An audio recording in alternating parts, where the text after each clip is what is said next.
ଆରେ ଆରେ ଦେଖୁଛନ୍ତି ସେ ଛୁଆ କେମିତି ତା ଉପରୁ ଡେଉଁଛି ଦେଖିପାରୁଛନ୍ତି। ନମସ୍କାର ଆଜ୍ଞା, ଆସନ୍ତୁ ଯିବା କେନ୍ଦ୍ରାପଡ଼ା ଡିଷ୍ଟ୍ରିକ୍ଟ ବସନ୍ତ ବଗିଚା ମେଳା ବୁଲିବା ଆଉ ସେଠାରେ କିଛି ରିଭ୍ୟୁ ନେବା।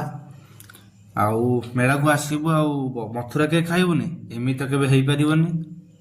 ଦେଖିପାରୁଥିବେ ଗାଇସ୍, ଆମେ ଏବେ ଅନାନି ସେ ଛୁଆ କେମିତି ଦେଉଛନ୍ତି ତା ଉପରେ। ଆସନ୍ତୁ ଆମେ ବସନ୍ତ ବଗିଚାର ମେଳାଟାକୁ ବୁଲିବା ଆଉ ଏନ୍ଜୟ କରିବା, ତା ରିଭ୍ୟୁ ନେବା।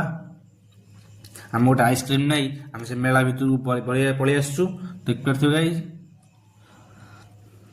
ଏ ମେଳାଟି ହେଉଛି 35ରୁ 40 ବର୍ଷ ହେଲା ଏ ମେଳା ଲାଗି ରହିଛି। ଆମ ପୂର୍ବପୁରୁଷ ଲୋକମାନେ କହି ଆସିଛନ୍ତି ଏ ମେଳାର ବହୁତ କିଛି ରହସ୍ୟ ରହିଛି। ଏ ମେଳାରେ ଆମର ଯାତ୍ରା ଆରମ୍ଭ ହୁଏ ଆଉ ଏ ମେଳା 3 ଦିନ ଧରି ଲାଗି ରହିଥାଏ। ଏ ମେଳାରେ ବହୁତ ଲୋକ ଆସନ୍ତି, ବହୁତ ଦୂର ଦୂରାନ୍ତର ଲୋକ ଆସିକି ଏଠି ମେଳାରେ ପହଞ୍ଚନ୍ତି। ଦେଖିପାରୁଥିବେ ଗାଇସ୍, ଏ ମେଳାଟି ଆମର ବହୁତ ଗାଁର ଗୋଟେ ସ୍ମୃତି ହେଇ ରହିଆସିଛି ଆଗରୁ ପୂର୍ବପୁରୁଷରୁ। ଦେଖନ୍ତୁ ଯିଏ ଆସିନାହାନ୍ତି ଯାଜପୁର ଆଉ କେନ୍ଦ୍ରାପଡ଼ା ଡିଷ୍ଟ୍ରିକ୍ଟ ଲୋକ ନିହାତି ଆସନ୍ତୁ। ଆମେ ଆସିଥିଲୁ, ଦେଖିପାରୁଥିବେ ଆମର ଏଠି 2 ଜଣ ଫ୍ୟାନ୍ ଦେଖା ହେଇଗଲେ। ଆଉ ସେମିତି ଫ୍ୟାନ୍କୁ ଦେଖି ଆମେ ବହୁତ ଖୁସି ଲାଗିଲା। ଆପଣମାନେ ଆମକୁ ଏମିତି ଟିକେ ସପୋର୍ଟ କରନ୍ତୁ।